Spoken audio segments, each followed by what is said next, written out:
Man qassa asfarahu yaumal Jumat, siapa yang memotong kukunya pada hari Jumat, yang potong kuku hari Jumat, apa keutamaannya, Pak? Akhrajallahu min hudda, kalau ada penyakit di dalam tubuh kita, Allah gugurkan dengan memotong kuku hari Jumat.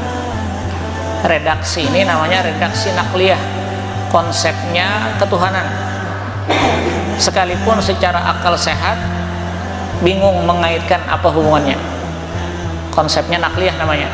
Nakliyah itu apa yang dikatakan Nabi kita terima. Man qassa asfarahu yaumal Jumat, barang siapa memotong kuku di hari Jumat, akhrajallahu min hudda, Allah akan keluarkan daripada jari-jarinya itu penyakit. Wa adkhala fihi syifa, Allah berikan kepadanya kesembuhan.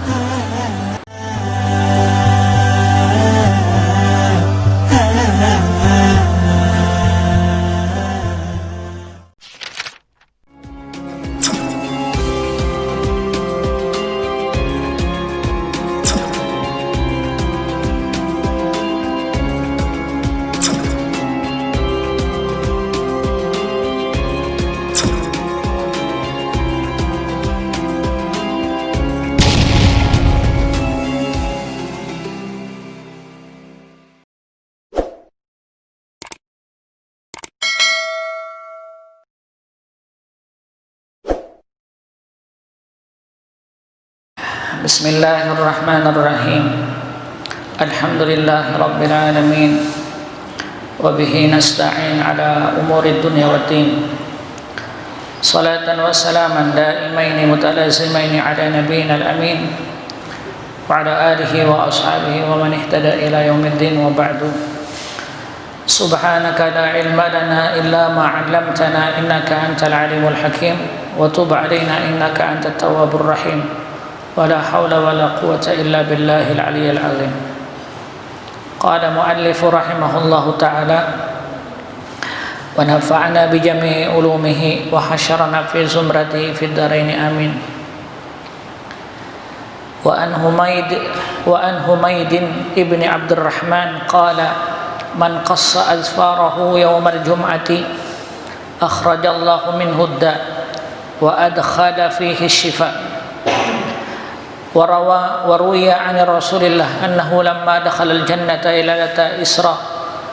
ليلة أسري به إلى السماء استقبل حور العين فقلنا يا محمد قل لأمتك حتى يستقوا فكلما استقوا ازدادت حسنا. Allahu Akbar. Bapak Ibu sekalian jamaah majelis ilmu Masjid Nurul Islah yang dimuliakan oleh Allah Subhanahu wa taala. Bersyukur kehadirat Allah pada kesempatan kali ini kita bisa kembali bertatap muka, bersilaturahmi. Guna satu tujuan adalah menjunjung tinggi perintah Allah Subhanahu wa taala. Mudah-mudahan kita senantiasa diberikan kesehatan oleh Allah Subhanahu wa taala. Amin ya rabbal alamin. Panas. Dibuka dulu. Pada pertemuan sebelumnya kita sampai pada bab, yaitu bab kebersihan dan kesucian, at-taharah wan nadhafah. Ada bab suci, kesucian, ada bab kebersihan. Karena antara suci dengan bersih berbeda di dalam hukum syariat. Sebab kalau suci itu ada dua aspek. Pertama mensucikan hadas, yang kedua mensucikan khobas. Khobas pecahannya nanti najasah, najis. Sedangkan hadas pecahannya hadas kecil dan hadas besar. Cara membersihkannya melalui dua cara, wudu dengan mandi. Kalau khabas, cara membersihkannya dengan menghilangkan kotorannya, karena khabas adalah bagian daripada najis. Sedangkan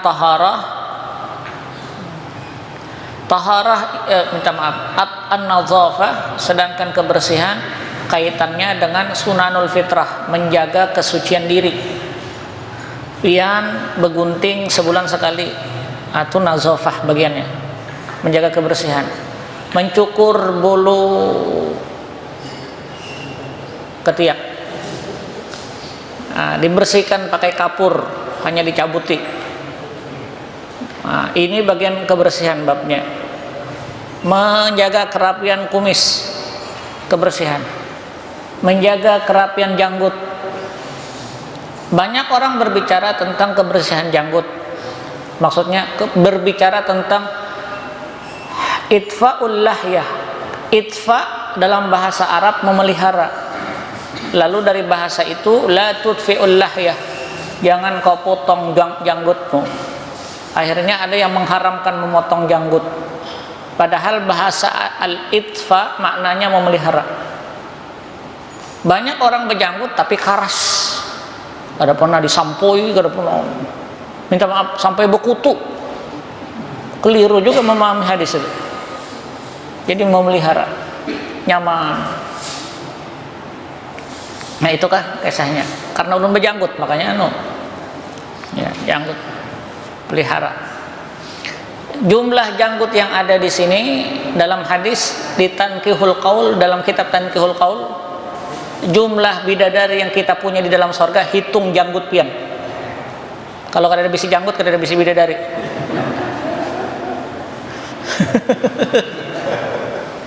Hadis itu Tankihul Qaul, dalam kitab Tankihul Qaul.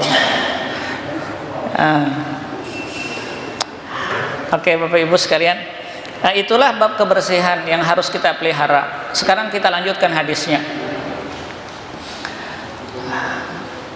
Seorang sahabat Nabi, beliau berkata, Humaid bin Abdurrahman, Humaid hamidun, orang yang memuji. Humaid bersengatan pujian. Humaid sama aja. Fatimah, orang yang cerdas. Fatim, Fatma bersengatan cerdas. Jadi ada tafdilnya, ada kelebihnya. Kata Humaid bin Abdurrahman, beliau pernah mendengar ini dikatakan hadis tapi marfu, maksudnya hadis ini ada yang mengatakan terputus di kalangan sahabat saja, sebagian mengatakan tersambung kepada Rasulullah. Man qassa asfarahu yaumal Jumat, siapa yang memotong kukunya pada hari Jumat, yang potong kuku hari Jumat, apa keutamaannya, Pak? Akhrajallahu min hudda, kalau ada penyakit di dalam tubuh kita, Allah gugurkan dengan memotong kuku hari Jumat. Redaksi ini namanya redaksi nakliyah, konsepnya ketuhanan. Sekalipun secara akal sehat bingung mengaitkan apa hubungannya. Konsepnya nakliyah namanya. Nakliyah itu apa yang dikatakan Nabi kita terima. Man qassa asfarahu yaumal Jum'at, barang siapa memotong kuku di hari Jumat, akhrajallahu min hudda, Allah akan keluarkan daripada jari-jarinya itu penyakit. Wa adkhala fihi syifa, Allah berikan kepadanya kesembuhan. Tapi hadis ini sebagian mengatakan hadisnya lemah. Namun demikian hadis lemah kalau ditopang maknanya secara sahih, karena banyak datang hadis-hadis yang berbicara memotong kuku di hari Jumat itu paling utama, maka hadis ini naik derajat maknanya menjadi hasan, sekalipun keutamaan memotong di hari Jumat itu menjadi khilaf di kalangan ulama. Tapi rumusnya tidak ada hari sial sebenarnya. Kalaupun ada yang mengatakan hari sial, itu tazribah atau eksperimen para ulama, sebagaimana analisa di dalam kitab Nuzhatul Majalis. Seperti contoh, pian dilarang untuk memotong kuku di hari Selasa, cuma sampai jam 5 saja. Di atas jam 5 boleh. Di atas jam 5 dilarang memotong pada malam hari, karena dulu kerja listrik. Kalau pina tak kantip dagingnya, itu hadis. Diceritakan dari Rasulullah sallallahu alaihi wasallam ketika Rasulullah melaksanakan Isra dan Mi'raj. Nabi Isra dan Mi'raj, Isra perjalanan malam dari Masjidil Haram menuju Masjidil Aqsa, ya. Wastaqbalal Hurul Ain, kemudian Nabi Mi'raj dari Palestina menuju Sidratil Muntaha, ke batasan yang tidak terhingga. Ulun anggap aja ke langit, enggak? Karena memang arahnya ke atas. Ketika sampai di atas, Nabi menyaksikan masuk ke dalam sorga, masuk ke dalam neraka, melihat, dan banyak hadisnya dikutip oleh Imam Ad-Dardiri, kitab Ad-Dardir, seluruh cerita-cerita ada yang dinukilkan dari Rasulullah SAW. Pada masa masuk ke dalam sorga, Nabi bertemu dengan Hurul Ain, bidadari. Hurul Ain, bidadari, Pak. Kada usah dihayal gin bidadari itu kayak apa. Pakulna, lalu mereka mengatakan kepada Rasulullah, ya Muhammad, ya Rasulullah, ya Muhammad, qul li ummatika, sampaikan kepada umatmu nantinya, hatta yastaku, jangan meninggalkan siwak. Siwak, Pak. Fakullama istaku izdadatna hasana. Manakala seorang muslim bersiwak, bertambah jatah dia mendapat bidadari. Bah, isuk nih banyak memakai siwak nih. Izdadatna hasana. Nah, bertambah kebaikannya. Ini bidadari, Pak, yang berpendar kepada Rasulullah. Ustaz, hadis-hadis yang pian baca itu pina aneh-aneh. Ngarannya gin Tanbihul Ghafilin, kitab membangunkan orang-orang yang lalai, dimotivasi melalui pahala dan keindahan. Nah, kalau bicara terhadap konsep syariat, hadisnya lebih banyak kepada Sahih Muslim dan Bukhari. Itu dalam dasar hukum. Kalau bicara terhadap hati, bisa dibuka dalam kitab Ihya Ulumuddin, Tazkiyatul Anfus, hadis-hadisnya bicara terhadap hati. Nah, karena kita pas kebetulan bidangnya ini, maksudnya kita membaca ini sampai selesai.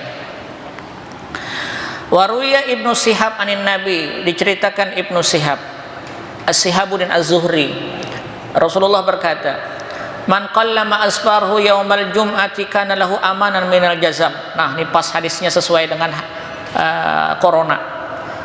Rasulullah bersabda, barang siapa memotong kukunya pada hari Jumat, dia aman daripada penyakit menular. Pak, hadisnya. Ulun baca sekali lagi. Nah, man qallama asfarahu yaumal jum'ati kana lahu amanan minal jazam. Al-jazam, al-baras wal jazam, penyakit menular. Barang siapa memotong kukunya hari Jumat, kana lahu amanan minal jazam, maka dia aman daripada penyakit menular. Tidak perlu kita analisa bahwa hadis ini sahih kah kah. Yang pasti ini beredar. Penulis Al-Imam Abu Lais Nasruddin bin Muhammad bin Ahmad bin Ibrahim Al-Faqih As-Samarkand. Beliau ini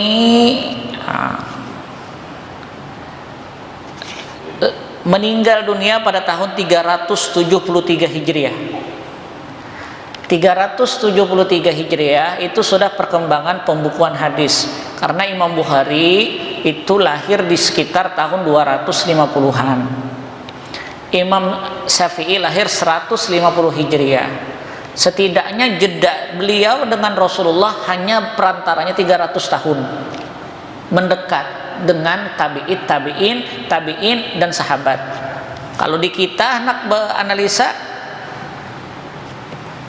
kalau sekarang analisanya melalui Google atau program. Kalau bahari orang menulis hadis-hadis seperti ini, mereka datang ke syekh-syekhnya, ke guru, ditulisnya. Maka oleh sebab itu, keyakinan hati saja membaca dalam sebuah kitab. Itu kami diajarkan dari dalam pondok pesantren. Hari Jumat. Nah, itu salah satu ikhtiar kita kalau mau potong kuku hari Jumat. Tapi kalau yang mau berkurban hari ini tanggal 25 Zulkaadah. Andai kata Zulkaadah dihitung 5 hari lagi, maka tanggal 1 Zulhijjah yang berkorban nanti menahan untuk tidak memotong kukunya. Sunnah.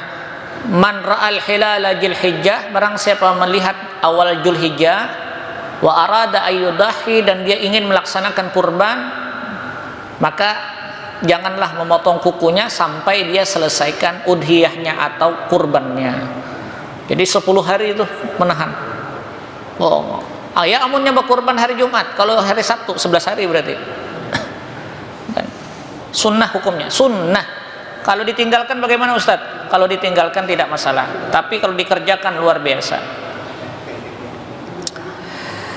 Selesai, sudah Jumat. Waruya fi ba'dil akhbar anna nabi waqata fi kulli arba'ina yawman halakal anata. Sekarang kapan seseorang itu dianggap melakukan dosa atau dikatakan melakukan dosa kecil jika dia tidak memelihara kebersihannya? Misalnya pian kada pernah memotong kuku, kapan dihitung gugurnya dosa kecil kita? Waqatan nabiyyu waqata fi kulli arba'in. Dalam sebuah berita atau dalam sebuah hadis, Nabi memberikan gambaran selama 40 hari. Waqata fi kulli arba'in, 40 hari. Selama 40 hari, walam yahluqul anata, dia tidak pernah menjaga kebersihan bawahnya, kemaluannya tidak pernah dibersihkan. Makruh hukumnya. Jadi kalau 40 hari tidak pernah dicek-cek, ini perlu juga membersihkannya. Wah, al-anata, kemaluan, daerah kemaluan. Wa kadzalika fi kulli arba'ina yawman min asbari. Begitu pula kukunya selama 40 hari. Ada orang yang tak memotong kukunya 40 hari, makruh hukumnya, dibenci dia. 40 hari panjang, kotor. Sebab itu di dalam hadis dikatakan fi kulli yaumil jum'at qassul azfar. Nabi setiap minggu, setiap Jumat beliau memotong kuku beliau. Wa anin nabi annahu qala tibu afwahakum bis-siwak. Rasulullah biasanya membersihkan mulut beliau ketika ingin membaca Al-Qur'an. Ustadz, maka di zaman Nabi itu tidak ada mushaf Al-Qur'an. Quran itu ada 4 bentuk, Pak. Pertama yang disebut dengan nukushi, Quran yang tertulis di sebuah kertas, namanya nukush, Quran mushaf. Terkait dengan apa? Dengan adab dan etika, menyentuhnya tidak diperkenankan, berhadas kecil dan besar. Quran nukush, namanya nukush. 2, Quran dalam bentuk lafziyah, lafaz. Bismillahirrahmanirrahim, lafaz namanya itu.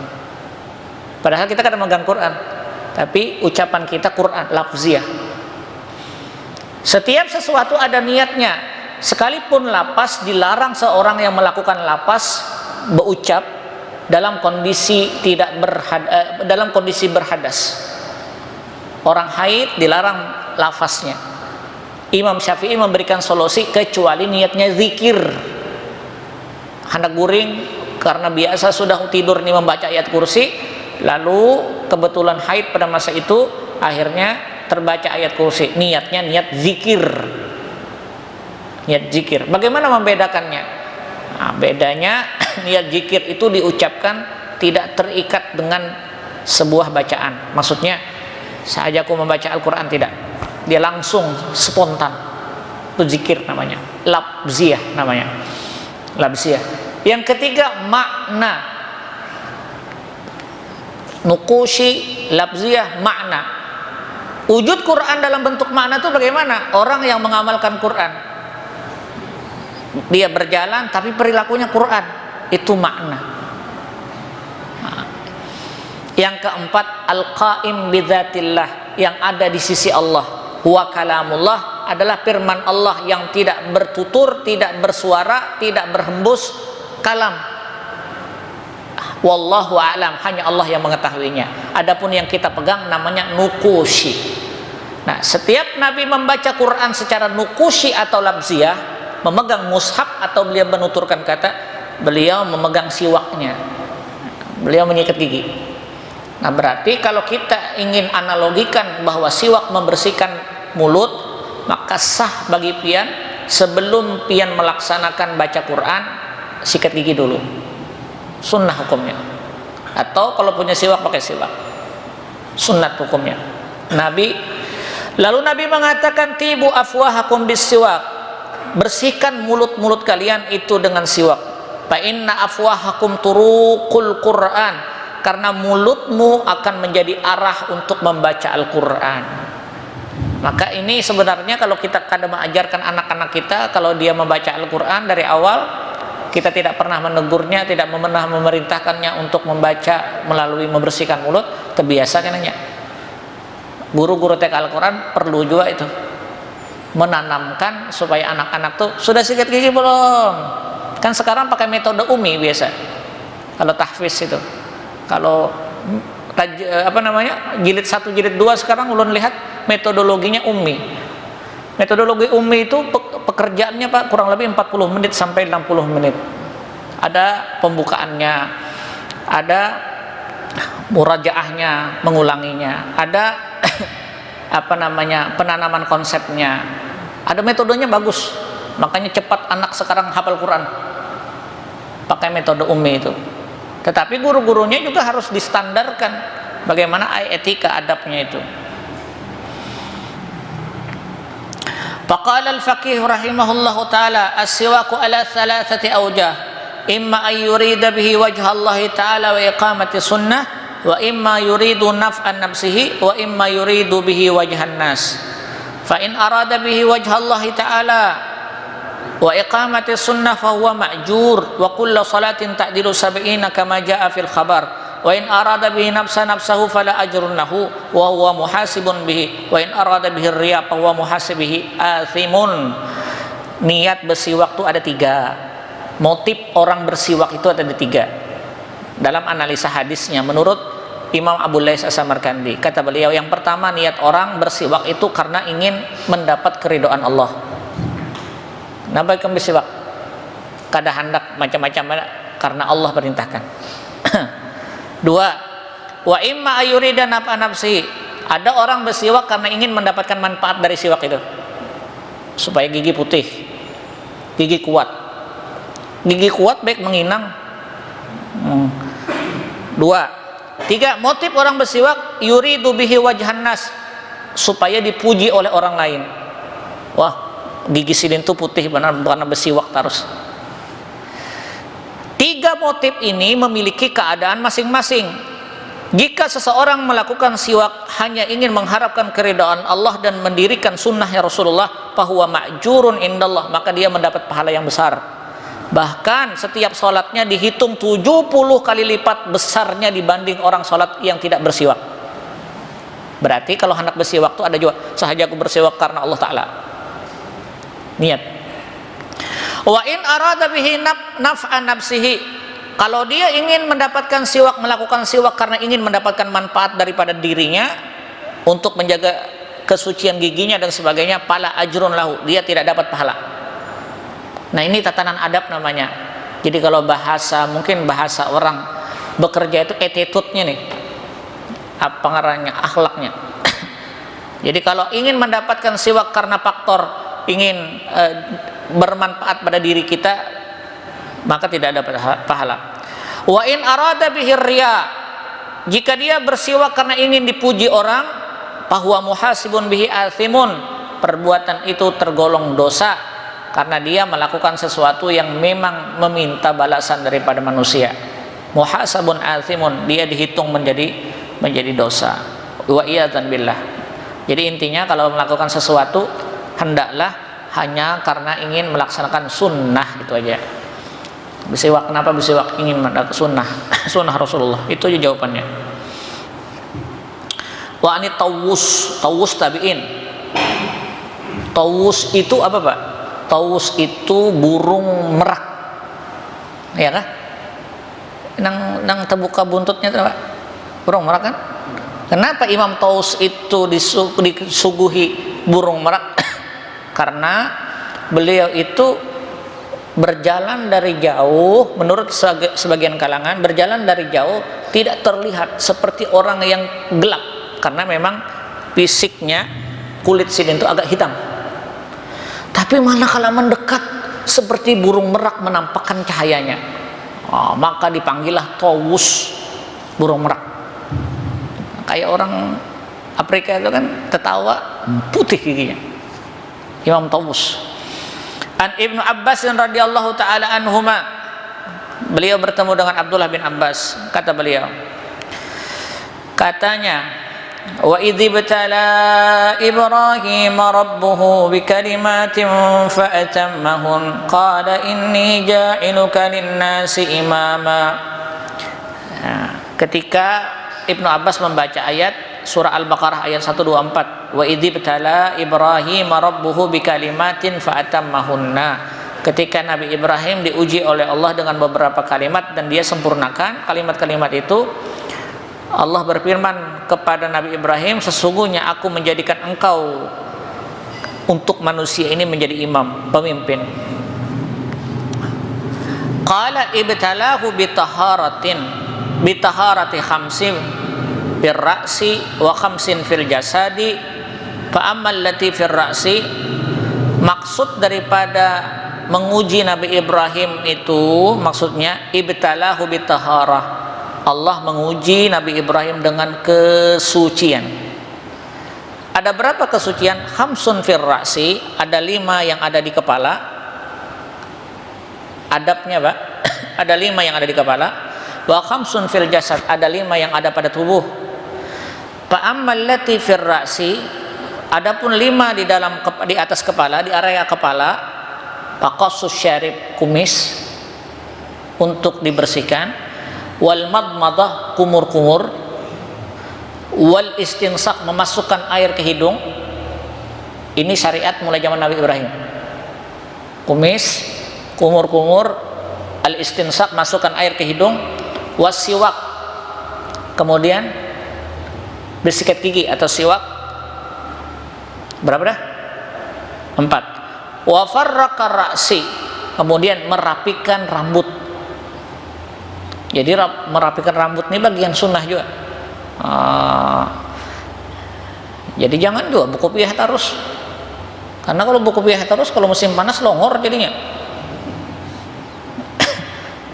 Dulu jadi ulun pernah melontarkan pertanyaan kepada orang Arab ketika membeli sebuah minyak rambut Al-Hayat, judulnya minyak rambut, minyak ular Pak, untuk melabatkan rambutnya. Jadi ulun tanya ke kasirnya, orang Arabnya banyak nang longor, kenapa dijual di sini? Jadi dijawab oleh kasirnya, penyebabnya 2. Kalau musim dingin, kan karena di Mesir tuh ada musim dingin dan 4 musim. Kalau musim dingin, orang yang jarang menutup kepalanya bisa membuat rambut tuh rontok. Maka kalau pian pergi umroh, pergi tur kemana saja yang ada musim dinginnya, pakai koplok, karena membuat rambut tuh bisa rontok. Kalau musim panas, kada betopi juga bisa merontokkan. Juga mau masalah juga. Jadi paling nyaman Indonesia ini sudah. Nah ini 5 ya. Wapil jasadi, adapun pada jasad kita kesunatannya taklimul azafir, 1 memotong kuku, wal khitan, yang kedua besunat. Sunat itu kapan disunatkan Pak? Besunat umur ketika masuknya akikah. Dalam kitab Al-Mu'tamad karangan Syekh Wahbah Zuhaili, sekecil kesunatan khitan atau besunat itu, bayi baru lahir umur 7 hari itu lebih afdol disunat. Buka dalam kitabnya. Halus masih itu mesti tetataknya. Tapi bisa ya berpikir buan dokter. 7 hari afdol Pak. Jadi kalau keabdalan dalam anak, 1 lahir 7 7 hari kemudian pian tasmiyahkan, pian akikahkan, pian cukur rambutnya, ditimbang, disedekahkan. Nah, kemudian di 7 hari itu berikutnya dihitan lagi. Itu afdol untuk anak itu. Nah, taklimul azafir wal khitan, 2 bersunat. Jadi kalau ada yang belum bersunat berarti masih kotor dia. Wanitful ibti, mencabut. Nitfu itu mencabut Pak, bukan mencukur. Mencabut bulu ketiak. Berarti ketiak ini dicabut lah. Wahalqul anata, memotong, memangkas bulu. Nah, tersambat bulu sudah. Mencukur area kemaluan, rambutnya maksudnya. Untuk perempuan dicabut, laki-laki dipotong. Waduh, jangan dipikirkan. Wahalqul anata. Yang kelima, wal istinja bil ma, membersihkan setiap hari, beristinja dengan air depan dan belakang. Maka ketika bangun tidur, apa yang dilakukan Nabi? Beliau masuk ke dalam kamar mandi, membersihkan area bawahnya dulu. Ulangi 5, motong kuku, berkhitan, mencabut bulu ketiak, menjaga kebersihan kemaluan. Yang kelima adalah menjaga istinjanya. Ini yang diperintahkan kepada Nabi Ibrahim alaihi salatu wassalam. Turunlah ayat itu, wa idzibtala Ibrahim rabbuhu bikalimatin fa'atammahun qala inni ja'iluka lin-nasi imama. Allahu a'la wa a'lam bis-shawab. Habis 1 bab. 2 kali pertemuan habis 1 bab. Bab baru, babu fadlil jum'ati. Bab pada menyatakan keutamaan hari Jumat. Ada pertanyaan sampai di sini Pak? Terhadap masalah bab kesucian dan kebersihan. Kalau tidak ada, ulun lanjutkan. Bab keutamaan Jumat. 12 menit lagi salat Isya. Ada? Tidak. Alhamdulillah. Wa qala al-faqih Abu Lais As-Samarkandi radhiyallahu taala anhu, haddatsana Abdul Qasim Abdurrahman bin Muhammad, haddatsana Faris bin Mardawiyah, haddatsana Muhammad bin Fudail, haddatsana Husain bin Ali al-Ja'fi, an Abdurrahman bin Yazid an Abil Ash'as As-San'ani, an Aus bin Aus, qala Rasulullah, inna afdala ayyamikum yaumal jum'ati. Bab keutamaan pada hari Jumat. Sanadnya ulun ringkas sampai kepada Aus bin Aus. Dia mendengar Rasulullah, dia berkata, Rasulullah bersabda, sesungguhnya seabdal-abdal hari Jumat, seabdal-abdal hari di antara kalian adalah hari Jumat, hari yang paling abdal. Maka double nanti ya. Doublenya apa Pak? Kita hari Idul Adha insya Allah nanti hari Jumat. Seabdal-abdal hari Jumat. Jadi hari raya tahun ini paling bagus. Tapi sayangnya kada bisa berhaji. Itu aja. Jaka berhaji luar biasa bagusnya. Kan di antara orang berhaji itu yang paling utama, dia dapatkan keutamaan ukupnya hari Jumat atau hari raya hari Jumat. Luar biasa, jarang. Ulun pernah menemukan tuh. Ulun sekali pernah berhaji ukuf hari Kamis, kemudian hari rayanya hari Jumat.